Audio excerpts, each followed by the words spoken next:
we're going to start re-recording with RTN with a countdown again. 5, 4, 3, 2, 1. A quick recap of where we were at. We were at Z3520. We had additional questions around density, around traffic safety, around stormwater, and there are sounds like there are enough outstanding items that without objection, I'd like to hold this at the table so that the applicant can talk to a few folks on the commission to figure out, and staff to figure out some additional conditions that they might be willing to offer. It sounds like we are not going to have a consensus today to move forward on a vote unless someone would like to make a motion right now. Seeing none, then we will table that and move forward. So next item on the agenda is item E2, case number Z4220. This is a request to rezone approximately 5 acres of land from residential mixed use 3 stories to residential mixed use 7 stories, parking limited with conditional use. This case was discussed at our last meeting where there was discussion about traffic, stormwater, and building height. I would like to ask that we focus on the outstanding issues during discussion. I would like to ask staff to provide a brief presentation and give us an update. Sarah Ellish will present on behalf of city staff. Good morning, everyone. I'll be brief with the introduction since you had already seen this at the November 10th Planning Commission meeting, but again, it's a request to rezone a single parcel at the corner of Cameron and Bellwood and Clark and Bellwood Drive that you can see outlined on your screen. It's the orange triangular parcel. And again, here's another view. Just for context of what you're looking at, the site is located right next to the Cameron Village Shopping Center. It's just to the east of it and surrounded by sort of a small variety of uses. And I'm ready for the next slide. I added a couple new slides to today's presentation in response to a question from the commission raised previously about height. So I wanted to sort of walk you through this slide and show you what you're looking at. This is a slide showing the topography of the site that we are discussing today, and I'll just walk you through some of those tiny numbers on the screen that are showing the topo lines or the change in geography. What you're looking at is essentially it kind of drops going from Clark Street. It starts at, and sorry, what I'm referring to is the farthest westernmost corner. That's sort of that little nub that you're looking at right above where it says Clark Avenue on the screen. So that's looking at a topo of around 354, and then it drops about 10 to 15 feet roughly as you continue going east. And I preface these comments by saying this is not a survey grade level of detail here. I pulled this information off of IMAP, so it's to give you a general view that the topography going from west to the east is kind of dropping by about 10 to 15 feet. So the west side by the Cameron Village Shopping Center is sort of the high point at the southern end of the site. And then I just wanted to point out the northern end of the site has sort of some similar topo going on, that if the corner is sort of touching Cameron Village Shopping Center is that highest point on the site, and that's at about 362, and then it kind of drops at a similar about maybe 10 to 15 feet roughly. And if I could have the next slide, I have a couple images that kind of further demonstrate the views. So again, these are new images from what you've seen last time, and I picked a couple that just showed you where the topo was changing, just to sort of facilitate a better understanding of the topography of that site. So it does have, again, you're looking at about a 10 to 15 foot drop is kind of the changes. And in view number 1, so that's looking along Clark Avenue. And again, I mentioned the high point is about 354 in there, and then it drops by about 10 to 15 feet as you're traveling inward going towards Bell Avenue. And then view number 2, that's very similar to view number 1. It's just looking a little bit further west, but I just wanted to sort of highlight the topo. And I know depth is hard to see on a photo, but what I wanted to point out was you're kind of looking under the tree at the bottom of the apartments. And then if you look right to the right of that, you can see Cameron Village Shopping Center. That's sort of a sloped grading situation that you see the garage and then the buildings are up top, and kind of continuing further, those buildings are touching grade level as you keep going to the west. So you can see the slope is going from west to to east, traveling down. And again, it's about maybe 10 to 15 feet of a difference that it's dropping. And then number 3, that is looking along Cameron Street. So that's the farthest northern point of the site. And you can kind of see, and I understand it's hard to see depth on a static photo like this, but you can kind of see the driveway slanting where those the parking lot slanting where those cars are parked, and that's dropping from, it's about 368 down to 354. So it's like a 14-foot drop. And again, not survey grade data, but just to generally demonstrate, those are the slopes on some of the portions of the site. So the site does have some topography. I know it was a question. I'm ready for the next slide at any time. Chair Tomasulo had requested a memo be provided, and that is in your backup, that describes how height was measured. I know that was a discussion point during the Planning Commission meeting on the 10th, that there was a change to the way that height was measured in the code. So I'm happy to speak about that in more detail, but I do want to refer you to that item in your packet that has a table on the last page detailing how height measurements changed from recently, and then what the change was during the adoption period of the Cameron Village Hillsborough Small Area Plan. And this slide here is just to illustrate how height is being measured currently with regards to sites that are regraded.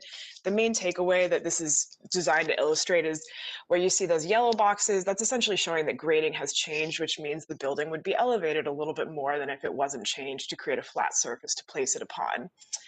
Where you see the red lines that illustrate height, it's showing the height's being measured from the average grade to the highest point on the building, and that's to the top of the pitch of the roof or to the top of a flat roof, regardless of the type of the roof that is being used.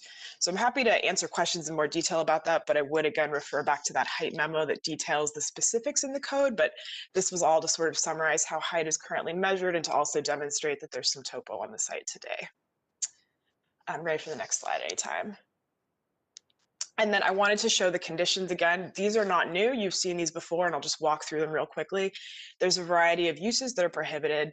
The building height is limited to 6 stories, although the request is to rezone to 7, but the conditions do limit that height to 6 stories.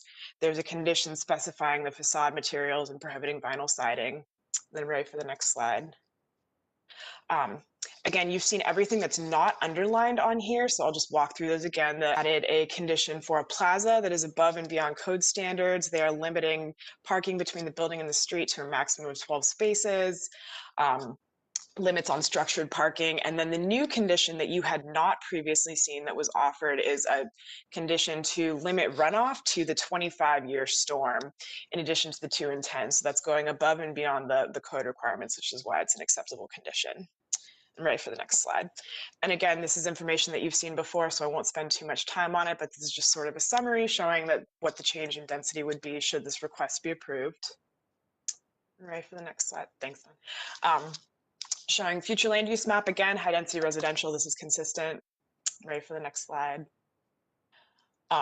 It's along a transit emphasis corridor as well as an urban thoroughfare. So again, this is, the request is consistent with that urban form designation in the area.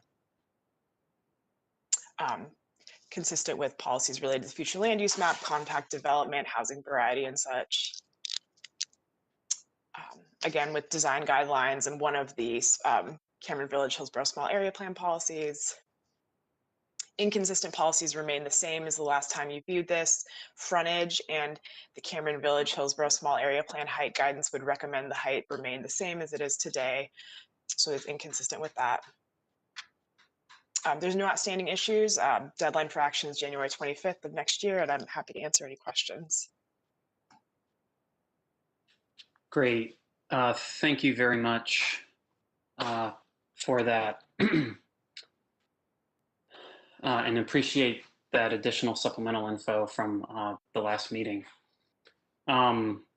We've taken public comment on the matter and already heard from the applicant, but there have been a few updates from the applicant, and there are 2 people signed up to speak on this matter. So without objection, I'm going to add 4 minutes to both sides. So 4 minutes for the applicant and then 2 minutes per person signed up to speak. And so we will go ahead and welcome Ms. Schwadler on behalf of the applicant. Thank you, Chair Tomasulo. Jamie Schwader, 301 Fayetteville Street. We do have a presentation highlighting the two issues that were raised last time, and our team is on the line for any questions.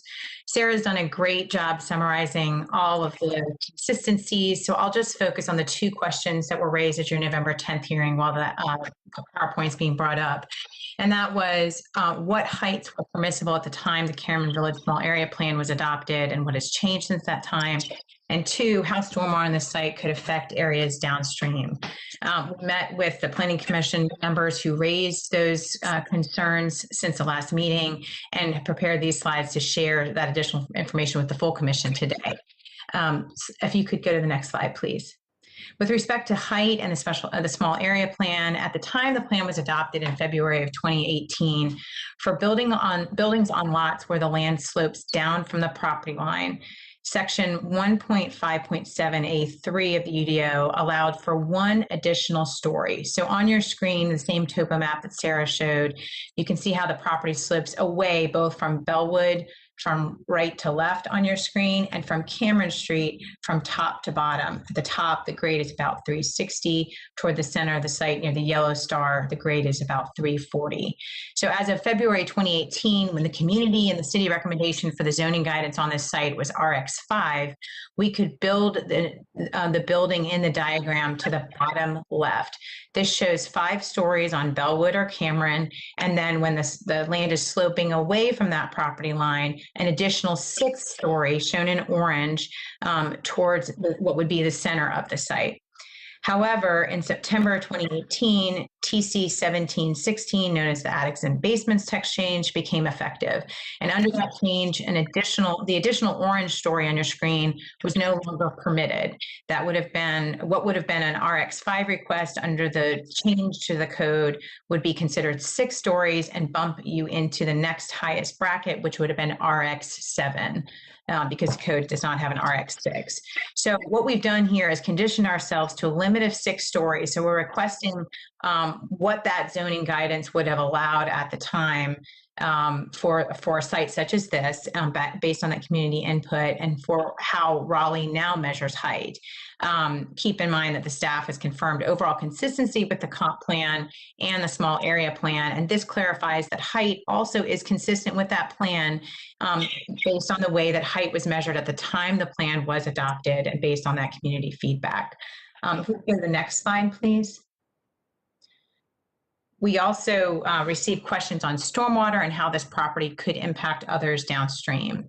On the next slide, we've shown various stormwater lines that coincide downstream from our site and pointing out that our site only contributes a portion of the stormwater to this area.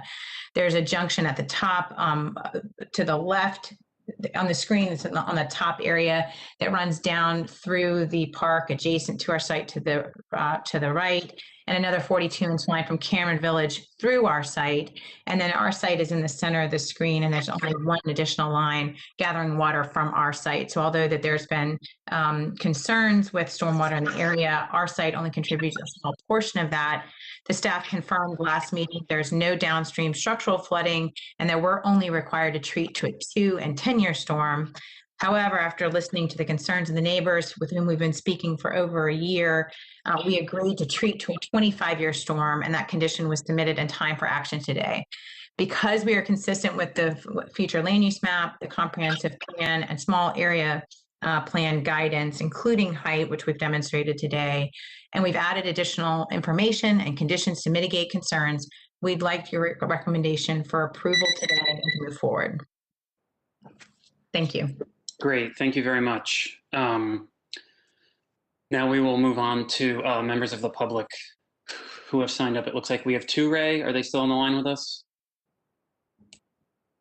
Yes, we have Jennifer Olson. Okay, thank you. Hi, good morning. Can you hear me okay? Yes, ma'am. Okay, great. Yeah, I've lived at 917 West Johnson Street in Cameron Park for over 15 years. I spoke at the last meeting, and I do appreciate the applicant making the concessions with the stormwater that we pointed out. I just wanted to share a few more. I actually did send a presentation, if they could pull that up. I can kind of keep talking as they pull it up, or do you want me to hold off? It's up to you. Yeah, if you could pull it up, I can go ahead and just kind of give my intro. So as you're pulling up my presentation slides, I oppose the Z4220 rezoning request. You know, I'm not opposed to development on this property, but you know, this request, as stated, is inconsistent with the Cameron Village and Hillsborough Street small area plan, which was adopted by, you know, City Council in February of 2018.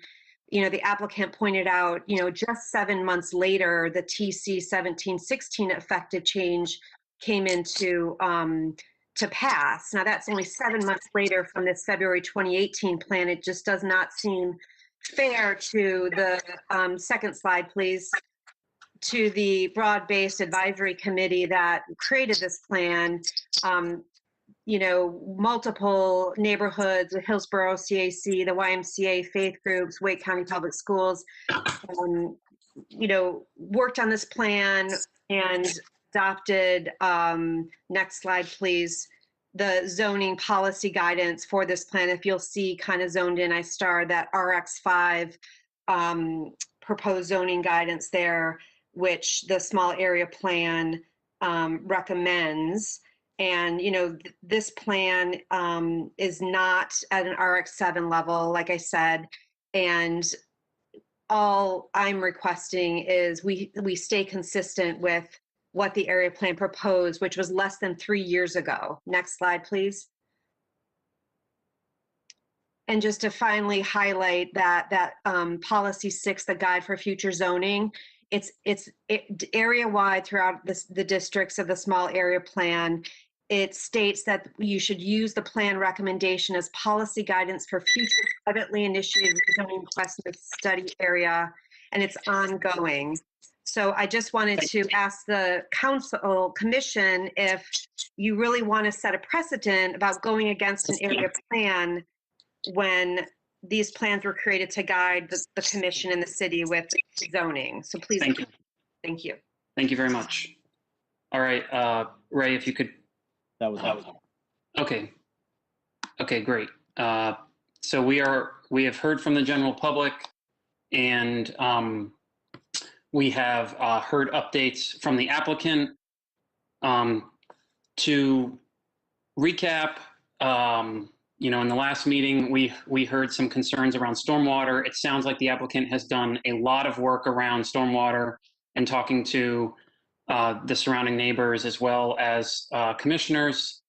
It sounds like some of the questions that we had around the height and the condition to 6 stories relative to what the last speaker was talking about relative to when the public process was carried out for the small area plan, answer some questions for us as well. I guess I bring it back to the table now for any questions or motions from commissioners. Commissioner Bennett. Thank you, Chair Tomasulo. I just want to be completely clear with regard to the consistency or inconsistency with the small area plan, because I'm one of the commissioners that the applicant spoke to, and I just want to make sure I'm clear. Because of the text change that occurred after the small area plan was adopted, the building that they're proposing to do now is the same as it would have been under the small area plan. Is that correct? This is Jamie Schrader. The height designation Right. Yes. So the height is the same now as it would have been under the small area plan. Yes, it's approximately the same because the area, if you had an RX5 at that point in time, some portions of the site could be 6 stories. Okay, I just wanted to make sure I was clear on that because I hear what the public is saying about not setting a precedent of going against a small area plan. And I certainly want to respect the process of the small area plan. But if the text change has made it so the height is the same, then we're not inconsistent with the plan. Correct. Okay, thank you. Commissioner McIntosh.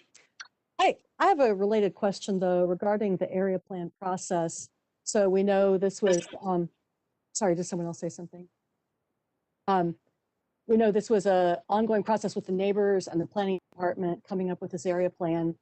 And we also know that the text change for limiting height on buildings happened pretty soon after that. And I'm going to guess that that change was in the works concurrently with the area plan.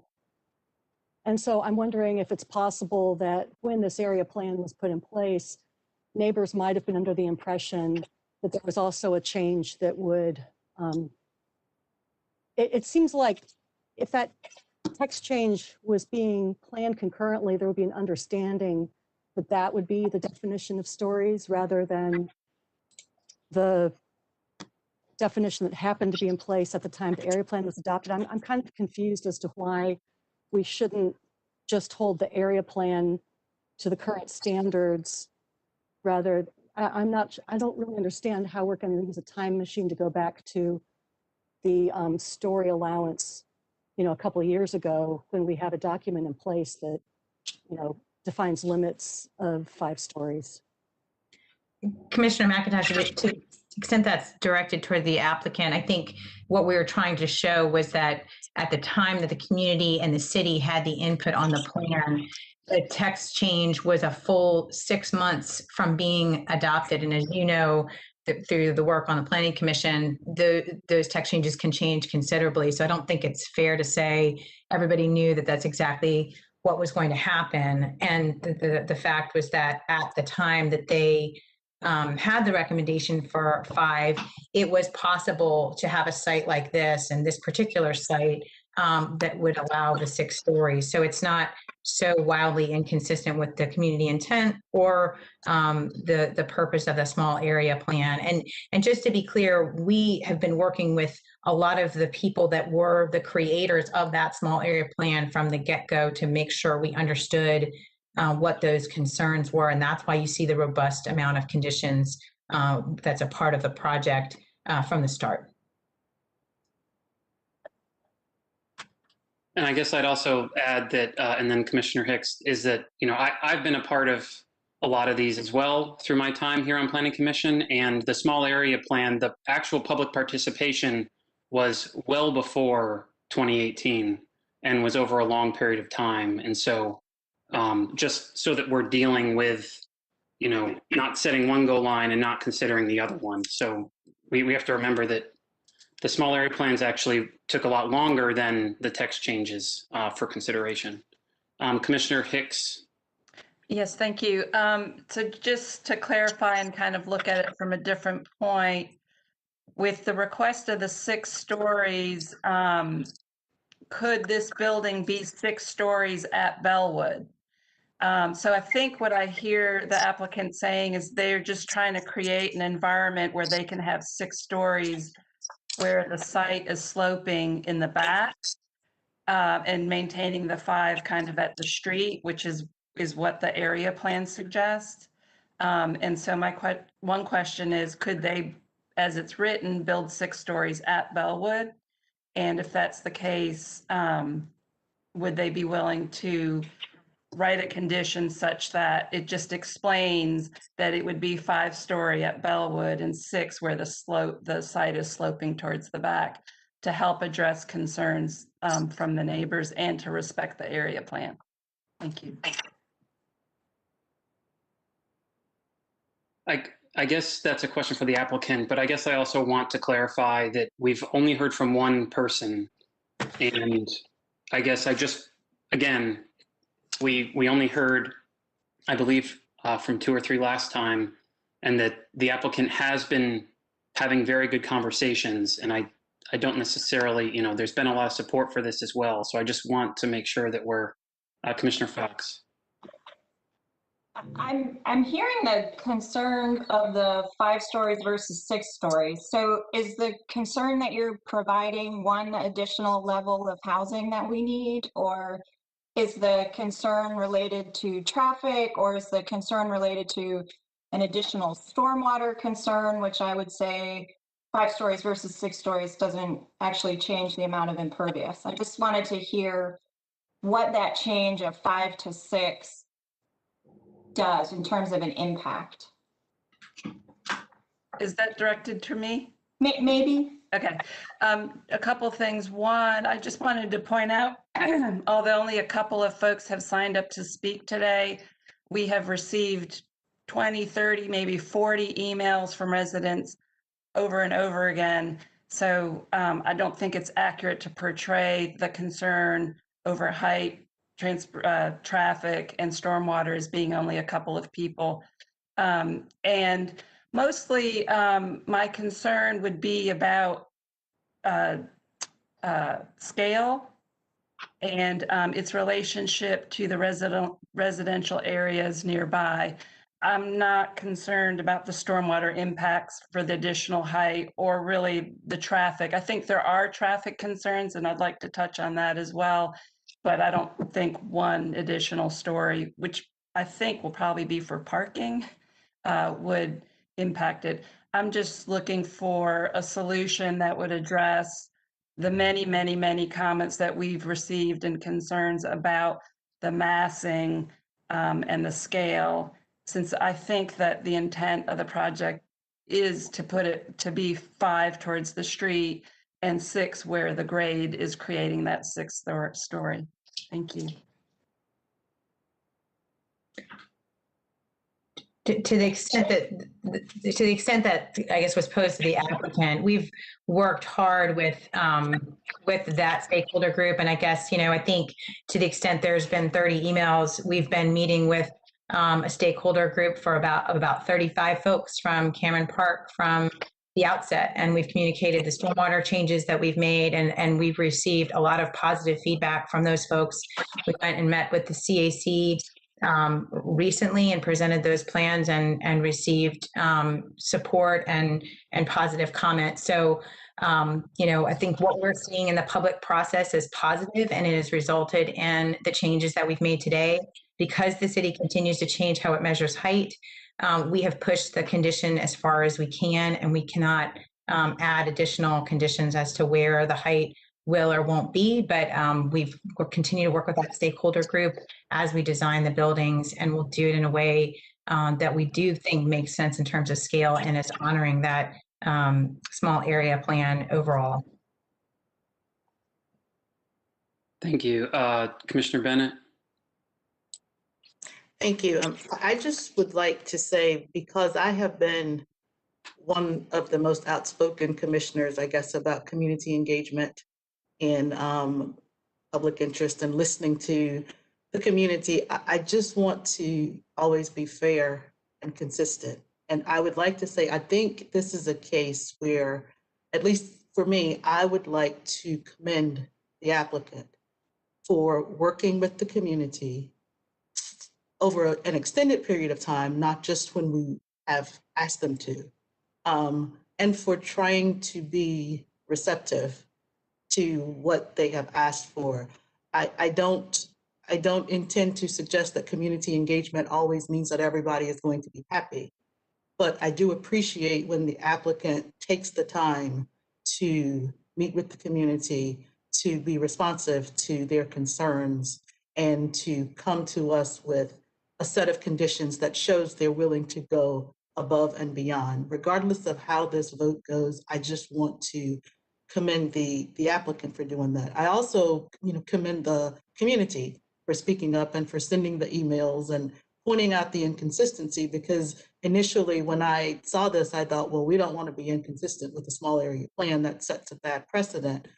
But, after I understood the text change and what that meant, then it helps me to better understand what was happening as well. So I'd just like to commend all parties here. I think you can always improve community engagement, but I do think this is a case of community engagement going the right way. Thank you, Commissioner Bennett. Commissioner Fox.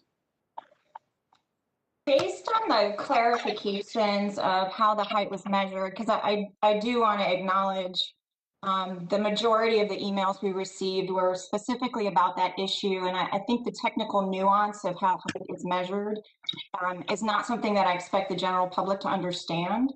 But after having that explained to us today with the graphic that was provided by both staff and the applicant, I'm ready to make a motion to approve Z4220 as it is reasonable and in the public interest and consistent with the comprehensive plan, specifically related to policies of compact development, housing variety, zoning for housing, and improving and expanding parks and open space.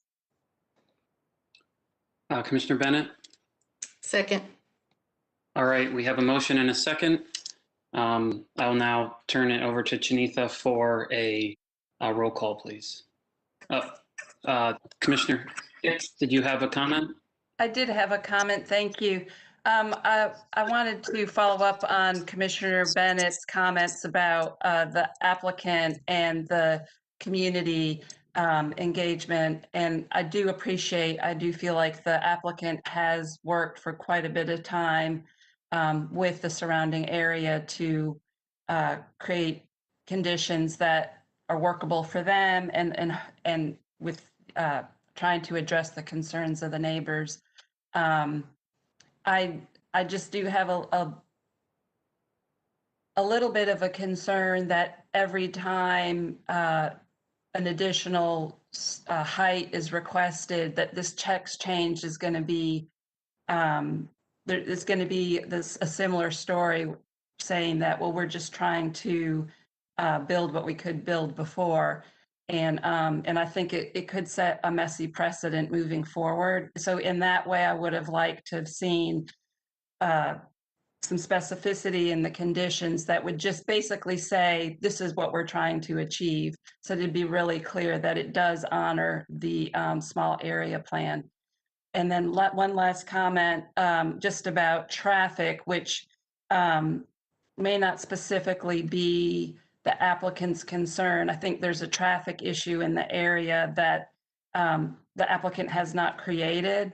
And I just wanted to point out, reviewing the state traffic analysis that Mr. Meyer sent us after our last meeting, that there's some points where traffic has increased. And I also wanted to note that on roads parallel to Peace and Clark, speed bumps have been installed in the adjacent neighborhood in Cameron Park.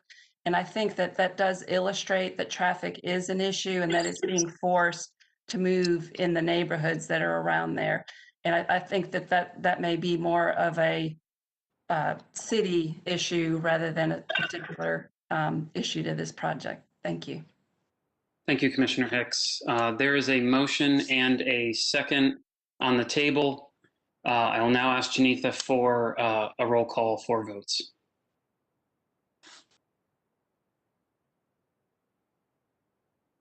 Commissioner Bennett, how do you vote? Aye. Commissioner Fox? Aye.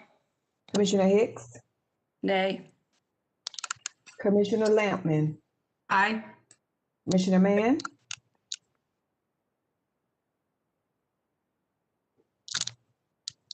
He is not on with us. Commissioner McIntosh? Nay. Commissioner Miller? Aye. Commissioner O'Haver? Aye. Chair Tomasulo? Aye. And Commissioner Winters? Aye. All right, thank you, everyone. The motion passes 7-2. And we will move on to new business, but I do want to take a brief pause and just let everyone on the phone know with a kind of a quick update on our timeline for today. We do have 6 elements on new business.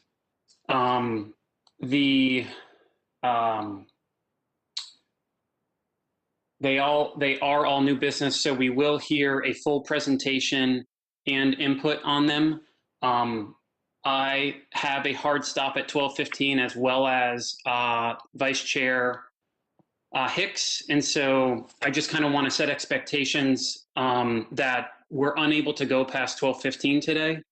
And so when we have extended other times, we're going to be unable to do that today. And so, and due to the significant time delay and outage, just want to apologize for those who are on the line now. You know, we were hoping that we could kind of quickly go through things, but seeing that it's just not going to be possible, we did want to let folks know that there's a good chance that the latter cases will not be heard until the following meeting. And I did check with staff, and at this point in time, I believe there's only 2 cases on the next meeting. And so we do have space for that next meeting. And we do also have, none of these cases are up against a time limit either. So they do have a substantial amount of time so that they can, so that we don't have to ask for an extension for any of them. So I did just want to bring that up. And I do see a question from Commissioner Winters. Thank you. Just also wanted to get clarity. Does this also include our administrative business? Excuse me? Our administrative business in terms of minutes, going over minutes, committee updates, things like that. Does that time frame also include all of that? Yes, yeah, we have to do that. Yep. Okay. And I guess with that, I did want to change it up with if commissioners have, I just kind of wanted to have an open and transparent conversation. I do know that staff has asked to move the campus district text change forward, and I know that that's somewhat on a time, that's the only thing that has somewhat of a time crunch. And I asked questions in prep for the meeting around this because I wanted to understand more. I believe staff has a presentation, but I know that is the only one that has a time crunch. So I did want to broach that subject. Commissioner McIntosh. I'm sorry. I was just wondering, since we only have 45 minutes left, would it make sense to just assume we're going to speak about one more case and let everyone else off the phone that we're probably not going to get to? I think that it could be fair to say that, and perhaps because the other cases have members of the public and applicants, and both members of the public and applicants, and it's full time, and a staff presentation. I think that's why that campus district check change could be good to discuss now, and then we can do our proper administrative, and then that way no one's waiting on the line thinking that that they might have a chance to speak. So without objection, I think that we will hold Z2920, Z4020, Z4320, Z4520, and Z4620 at the table, and we will skip ahead to TC 1520. Thank you both, for Commissioners Winter and McIntosh, for your input. So then we will hear from staff on this text change. And just so that everyone at home following along has a clear understanding of that, we're basically the remaining 5 new business rezonings we are holding at the table, and they will be deferred to the next meeting. We sincerely apologize for the kind of outage today, and just for the timing. We know you've been patient, kind of checking in, and do appreciate that and your participation, and look forward to having those robust conversations at the next commission meeting. But again, our sincere apologies that today did not go according to plan. With that, we will turn it over to staff to discuss the TC 1520. Good morning. This is Mark Holland with Planning and Development. This is a TC 15-20 text amendment to the campus district.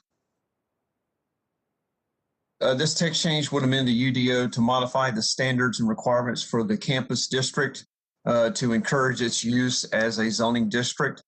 This was authorized by the City Council on October the 20th. And as noted, this is on somewhat of a strict timeline. The campus district is intended to allow for the growth and development of colleges, universities, and campus-like uses while providing protection to larger communities and nearby neighborhoods and the environment from impacts accompanying major new development. This text change would remove the campus district column from the table of permitted uses and would allow the campus master plan to designate the allowable uses. It would also remove the specific height requirements and allow the campus master plan to designate those maximum allowable heights. It would also revise the application standards and remove and replace the requirement for submittal of a street and block plan. It would encourage the use of the campus district as a zoning district. It is not currently being used has not been mapped in any of the current districts within the city. It would provide development within the district flexibility on height, maximum and minimum building setbacks, vehicular circulation patterns, and the placement of residential and non-residential uses. I will take any questions, and you should have a copy of the full ordinance within your packet. Okay, thank you very much. So I guess bringing it back to the table, I did kind of want to give a little bit of an overview because at first, I very much feel like all text changes should go through text change committee. After talking through with staff, understanding that this is a little bit different because it's a little bit more administrative and does not directly impact any existing land in Raleigh. And so, and this is where staff can jump in and then we can have a conversation. But I honestly think that this is actually working towards some of the findings and goals that we've been seeing through that we think are required, or I think that a lot of us are realizing are required through the Downtown South project, is to where currently campus zoning, which NC State's going through a master planning process, it was very blunt and was strictly based on use and which permitted all uses and height. And what this text change is doing is basically transitioning from a conditioned rezoning, which is like what Downtown South is, to more of a planned development where there are pods with relative uses, with relative height and massing constraints, and creates a lot more articulation and expectation for us and for the general public as the NC State goes through the public planning process. And so it's my understanding that this is to help enable some of the wishes and ability to have a lot more clarity and fidelity on that master planning process. And so that was really kind of how I wrapped my head around it, and the fact that it's not impacting existing land right now and that it's actually creating a lot more potential and capacity for articulation in the NC State Centennial Master Planning process, as opposed to just having, like OX7 or something like that. So that's kind of my kind of general take on it. And I guess as a planner, I like the idea to see how it works with Centennial, because that ultimately is a huge area. And so seeing how that master planning process goes for large scale kind of pod specific rezoning is really interesting to be able to have a lot more specificity when going through that public process. Commissioner Bennett. Thank you for that, Chair Tomasulo. I have one question based on what you just said, though. Didn't I read that there is no height limitation with this? You said there would be relative height limitations. I thought I read in there that there wouldn't be any height limitations. It's probably for staff, but it's through a rezoning, like specificity has to be associated for distinct areas. But yeah, the text change says that the building height shall be 50 feet or 3 stories maximum unless modified by the master plan. So there is a cap at 3 stories or 50 feet, but the master plan can designate a higher limit. Okay, and just to follow up, so is this specifically for Centennial Campus or any university? For anyone Okay. who wishes to apply to campus zoning. In order to be eligible, though, you have to be a large institution, such as an educational institution or a hospital, to really take advantage of this because of the limitations on who can use the campus district. Okay, thank you.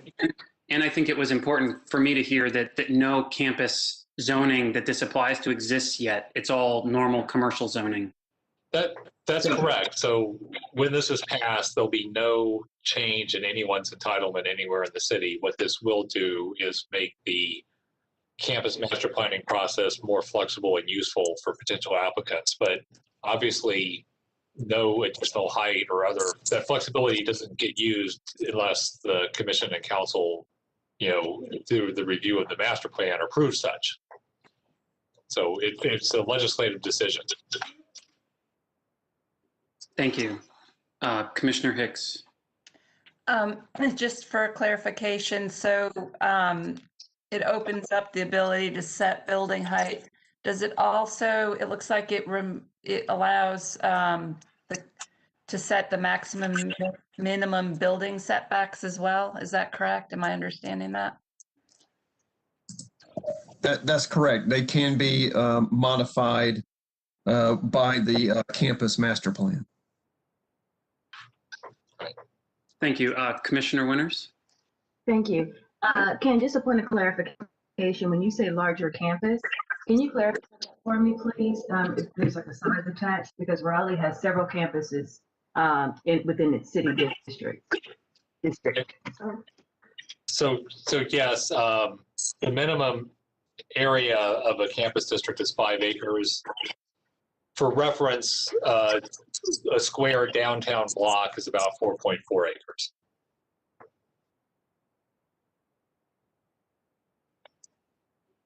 Okay. Commissioner Bennett. Thank you. How does this differ from a planned development?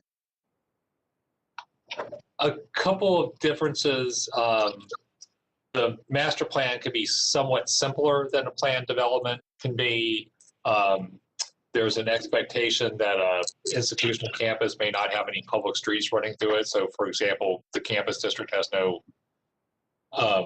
public streets through it. I mean, the Centennial campus, the only public street that serves the campus is Centennial Parkway, which is located on its edge, but none of those internal drives are public. They're all private. And so we wanted to allow for that, since that's typical for these types of institutional users. Whereas planned development typically assumes that there'll be some sort of block and street layout, even if that deviates from the strict block perimeter standards of the UDO.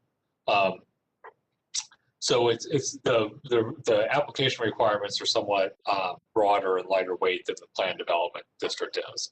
And the thought is, for these large institutions, the master plan needs to be more concerned with the transition to adjacent areas as opposed to what's happening in the center, because this is all under control of a single entity.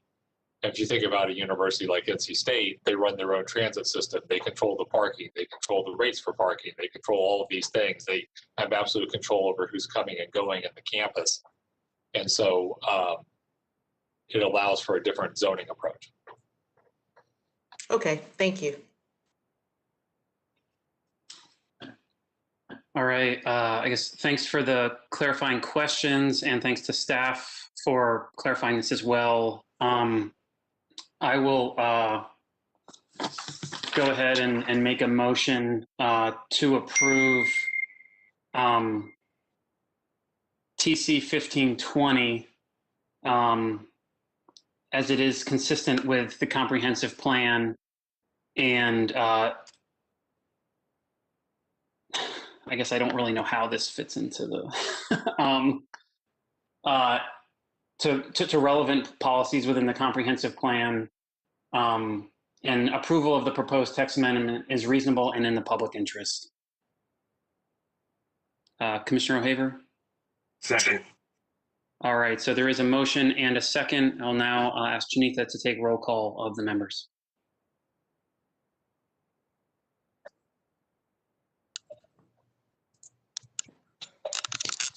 Commissioner Bennett, how do you vote? Aye. Commissioner Fox? Aye. Commissioner Hicks? Aye. Commissioner Lampman? Aye. Commissioner McIntosh? Aye. Commissioner Miller? Aye. Commissioner O'Haver?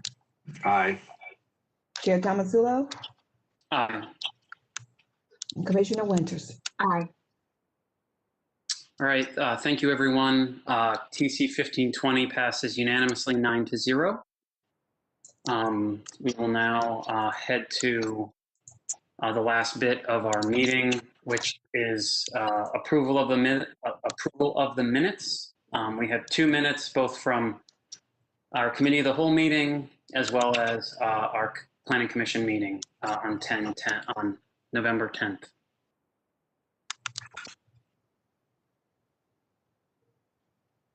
Did anybody have any,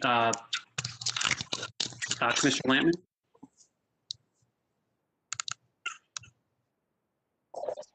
I have an update that I need to make a clarification on the November 11th Committee of the Whole. It states in there that I made a statement that I feel can be completely misconstrued if left as is. It says Ms. Lampman responded that it is our job and that we have a responsibility, believes that this is a great project, but will not support at the expense of the people, trying to be smart about how we develop a city. It was more the point of this is our job. That could be interpreted many ways, but the intent of that conversation was that it is our job to fully evaluate a rezoning request in the best interest of the city and public. And it is our responsibility to do that job. I can type that out if you'd like me to, Shanitha, but I just want that clarification because that, as is, it could be very far reaching and I wanted to put some parameters.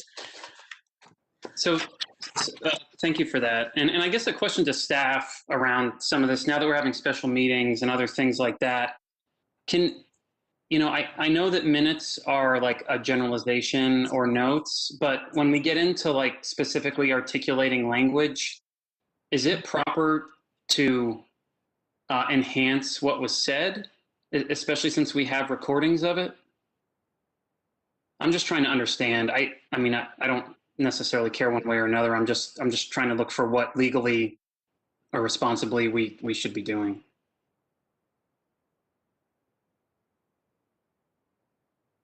This is Travis. I'm happy to respond to that. Generally what the minutes are intended to do is just reflect the action. I know that there's been some increased attention as to pick up the specifics of a conversation. What I will tell you is that Shanitha is very good at writing down exactly what's said.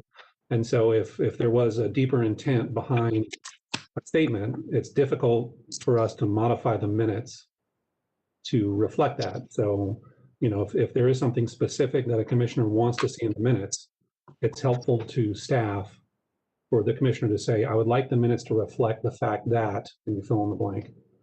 That's a very clear signal that the information should be contained within the minutes. Minutes are not intended to be a word-for-word transcription of the meeting. They're intended to capture the tenor of the conversation, if you will. And just to clarify, Commissioner Lampman, that wasn't directed at you. It's just I'm just trying to understand like what best practices is so that we can, be more consistent going forward. Commissioner McIntosh.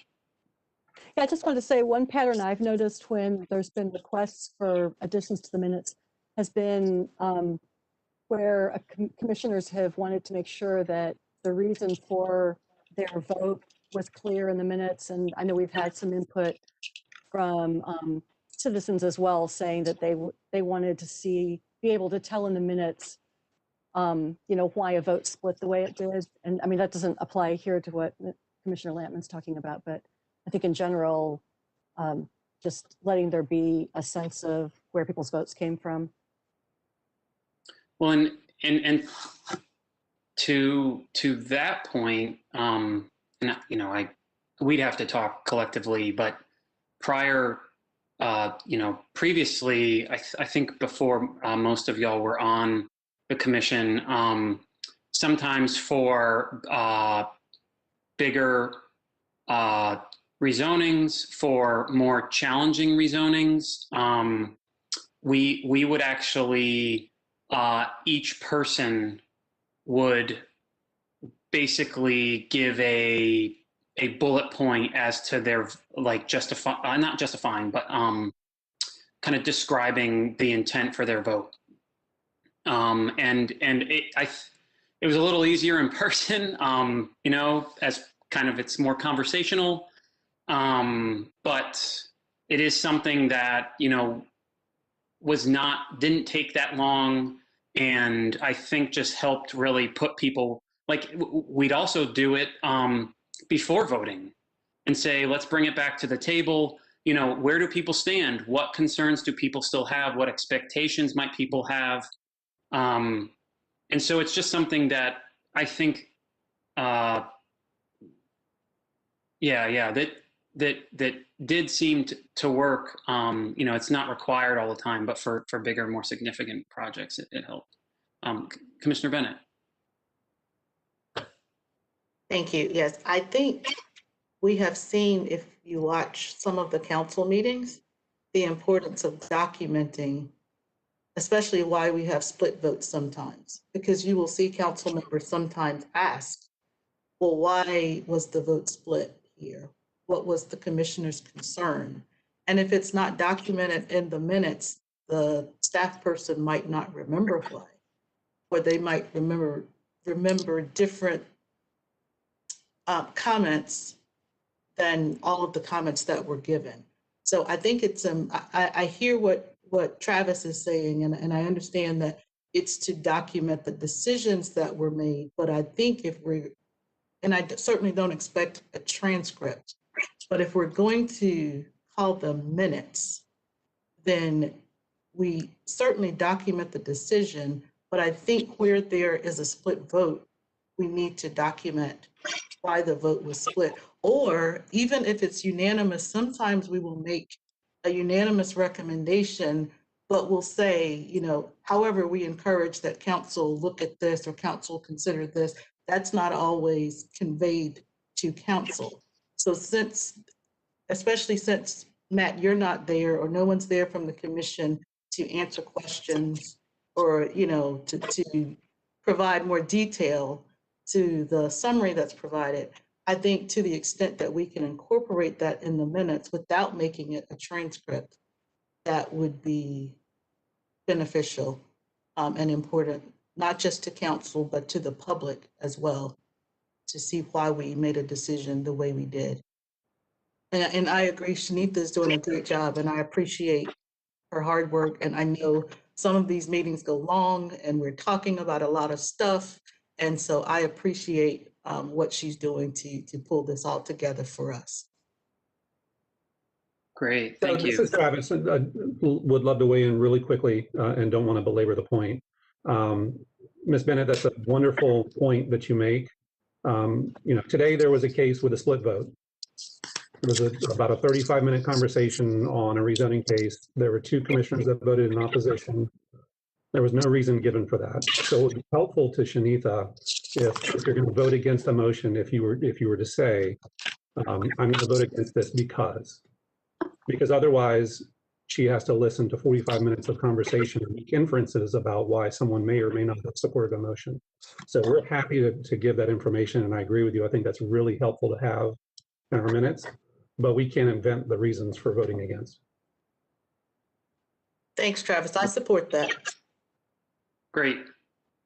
Okay, so were there any other updates to the minutes? Oh, so, sorry. Did I miss some hands? Commissioner Lampman? To Travis's point, maybe, Matt, we can make it part of the process. If there is a dissenting vote, just to state, you know, Commissioner so-and-so, what is your dissenting, you know, what is your, you know, the explanation of your dissent? And then we can go from there. Is that a good policy change? I mean, we can certainly try it out. Yeah, for sure. I think it's relatively fluid, so. Any other Commissioner Winters? Thank you. And while the conversation seems to have gone more of a general way, I wanted to be more specific, so we kind of drifted a bit. Correct me if I'm wrong, and this is why I think it would be important. I think it was the November 5th Committee of the Whole, specifically when we were talking about downtown South, that it was inactionable because I think the information was not received in enough time to form an action. I think it was the stormwater, maybe, the reason why, and I think, Jennifer, you're saying something and I can't hear you. Traffic, okay. No, that was on the 19th. So that's why I think it's helpful when we're talking about why actions specifically with projects so large that we are seeing, we're revisiting frequently. That not only are we talking about the date that it was that we had the date, but maybe the reason why there hasn't been activity. So we can remain clear as to what we're asking. The developer applicant can remain clear. City council can remain clear, as well as the community.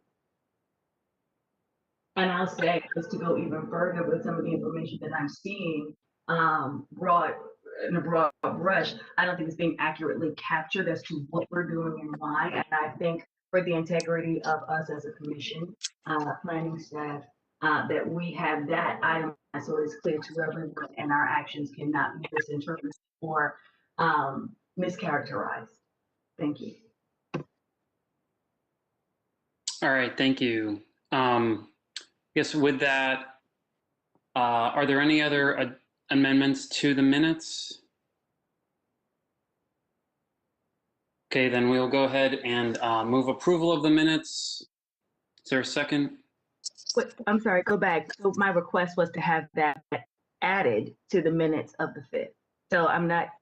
So if it's to halt the approval or to approve with my with my addition on the 5th as to why there was no activity or what request was made. Okay, because I wasn't clear in your motion. Sorry, so motion to include both Commissioner Winters and Commissioner Lampman's, sorry, I guess that was assumed. I should have clarified that. So with the adjustments that Commissioner Lampman and Commissioner Winters made for the November 5th Committee of the Whole minutes, move approval. Commissioner Lampman? second. All right, there's a motion and a second. Shanitha, if you could please take roll.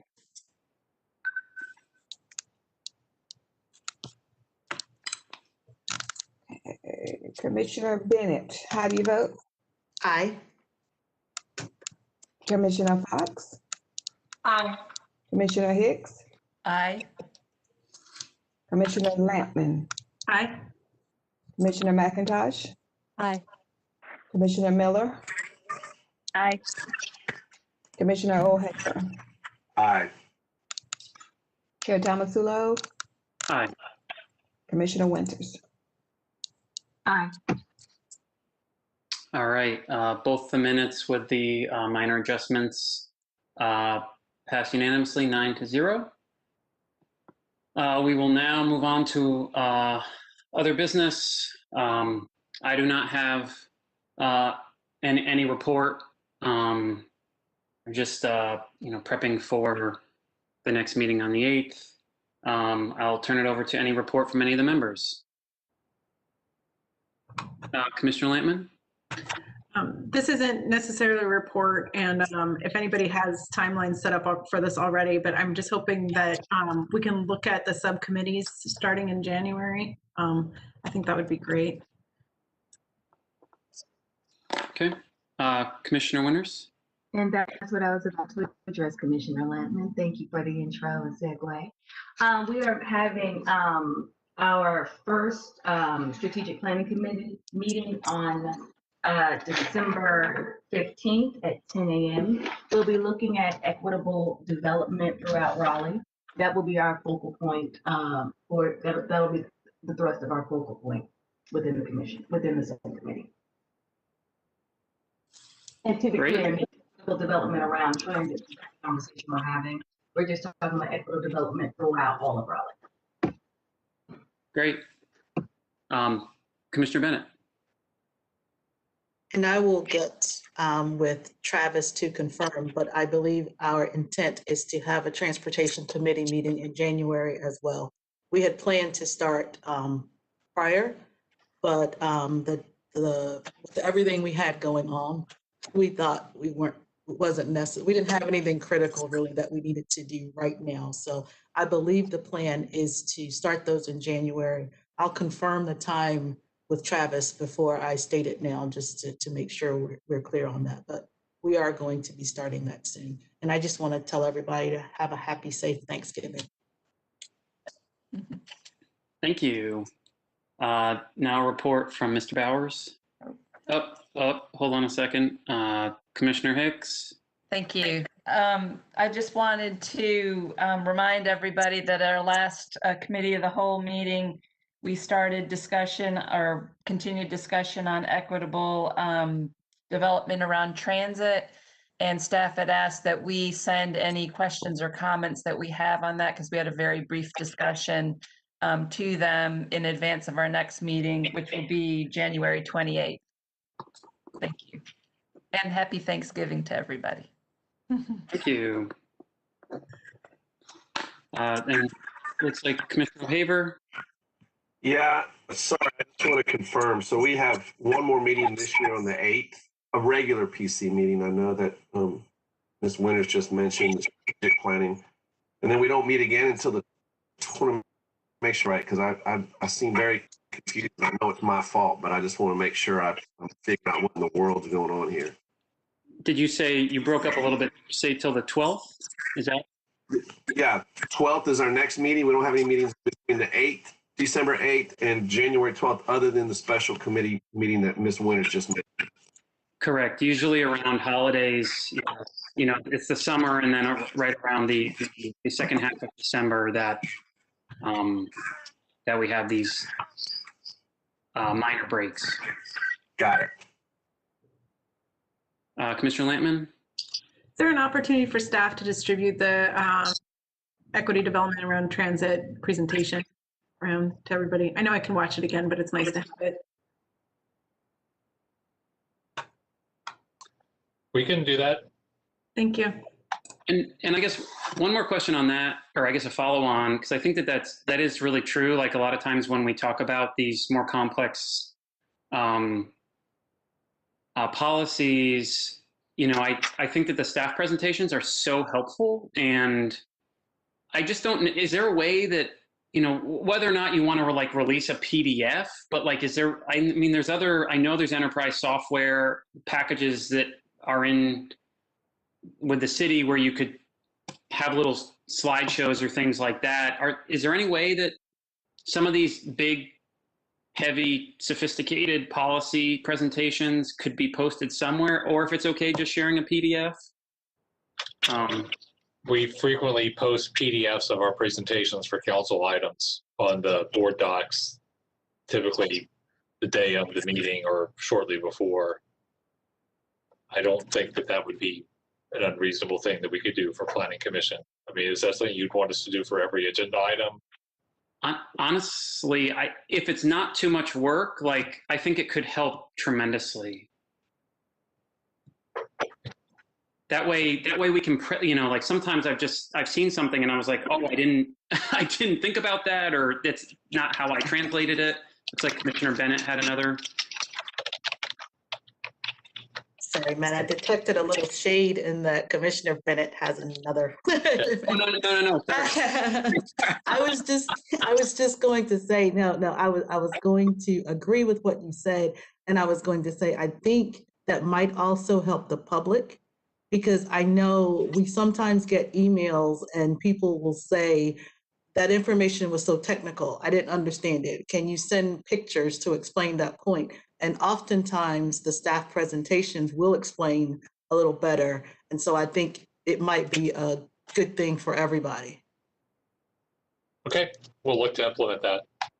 And I guess I do, just as a kind of veteran member on here, I do want to commend staff's continued commitment to making everything more palatable and user-friendly and more organized. I can say my first 2 or 3 years on here, these reports were all kinds of crazy, and it was really hard to decipher things if you weren't a very, very experienced planner. So that's at least my personal opinion. So thank you very much for the continued response to feedback and clarification and just overall structure. So.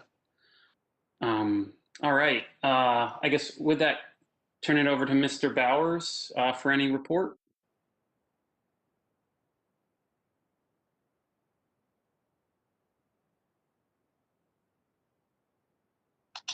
Sorry, just getting things unmuted there. So at the last city council meeting, which was on November 17th, 5 items on your report were sent to public hearing on December 20th. They were Z420 on Trailwood, Z2620 on Corporate Center Drive, Z3220 on Falls of Newsom Harps Mill, Z3620 on Edwards Mill Road, and Z3820 on North Tarboro Street. One item was scheduled for the public hearing on January 5th, largely because there's such a heavy public hearing load already on December 1st, and that was Z4120 APC Boulevard. 3 items were approved at that meeting. First one, Z3119 on Needham Road. The PC had recommended denial on a 7-2 vote, but the council approved, and the other 2 had received votes to recommend approval, Z2420 on Buffalo Road and Z3319 on Creedmoor Road. We also, at the work session preceding that meeting, gave a detailed presentation on some recommendations for how to modify all of our residential zoning districts other than R1 to provide more opportunities for missing middle housing. The council gave staff direction on that, so you can expect a significant text change to come your way in 2021. Great, thank you very much. And can we expect a Bowers ballad for downtime on here for the next meeting? I have several instrumental garage band compositions available for exactly that. So we'll see if we can get that one of those ready to go if we have to have another pause. Great. Thank you for that. And we already addressed committee agenda items, and then and we kind of already addressed pending items. Our next meeting is December 8th, where we will hear the continuation of Downtown South, as well as many of the items that we were unable to get to today, and then and then we will head into our winter break. So I just want to wish everyone a very happy Thanksgiving. Everyone kind of stay safe and healthy, and looks like we have some nice weather this week, so hopefully everyone can get outside. Enjoy it. Thank you very much, everybody. Happy Thanksgiving. Bye, y'all. Bye. Sure.